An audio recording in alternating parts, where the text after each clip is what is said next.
Quand j'ouvre mon téléphone, j'entre sur YouTube. Je commence à scroller. Je vois des vidéos comme celle-ci.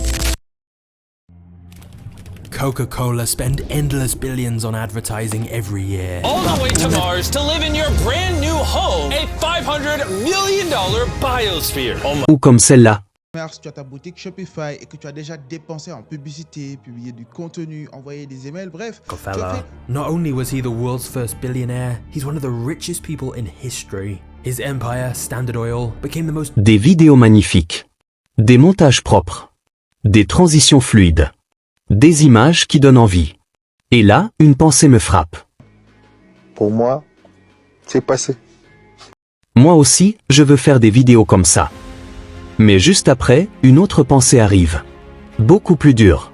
Je n'ai pas d'ordinateur. Alors une question monte.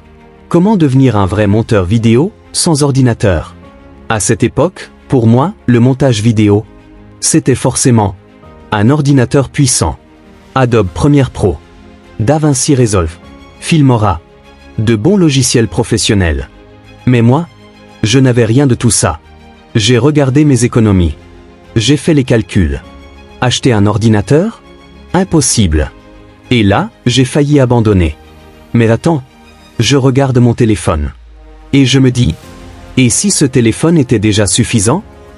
La découverte des apps de montage. Je commence à chercher. Je découvre KineMaster, CapCut, Lightmotion et plein d'autres applications. Je me dis, bon, on va essayer. Problème. Je ne connaissais rien au montage vidéo. Rien. Apprendre sans comprendre. Alors je fais ce que tout le monde fait. Je regarde des tutoriels. Encore et encore. Des heures de vidéo.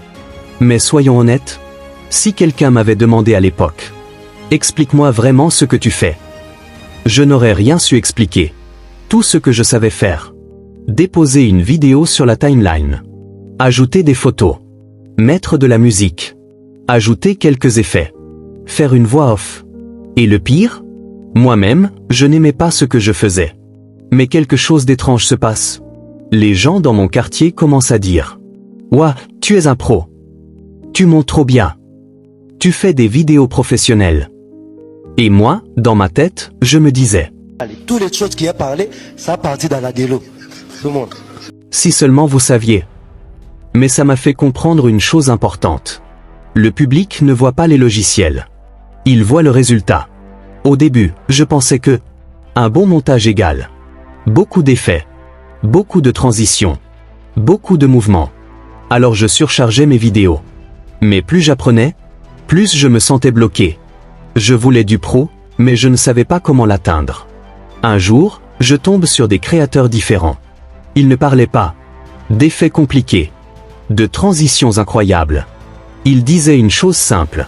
Un bon montage, c'est l'attention. Ils disaient: coupe les silences inutiles. Garde les moments importants. Parfois, un silence capte plus qu'un effet. Même quand il n'y a rien à l'écran, il se passe quelque chose. Au début, je n'aimais pas ça. Mais ça a capté mon attention. L'expérience qui a tout changé. Alors j'essaie. Je fais des montages plus simples. Moins d'effets. Moins de transitions. Plus de rythme. Plus d'intention. Je laisse parfois un silence. Je laisse respirer une phrase. Et là, ça marche.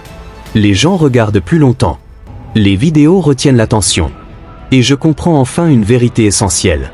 Le montage vidéo, ce n'est pas empiler des effets.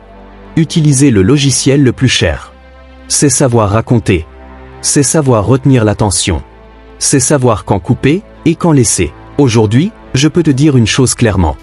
Avec un simple téléphone, tu peux faire ce que d'autres font avec des logiciels professionnels. Pas parce que le téléphone est magique, mais parce que la compréhension vaut plus que l'outil. Le prochain pas est important. Si tu es à ta place aujourd'hui, choisis une application, CapCut suffit.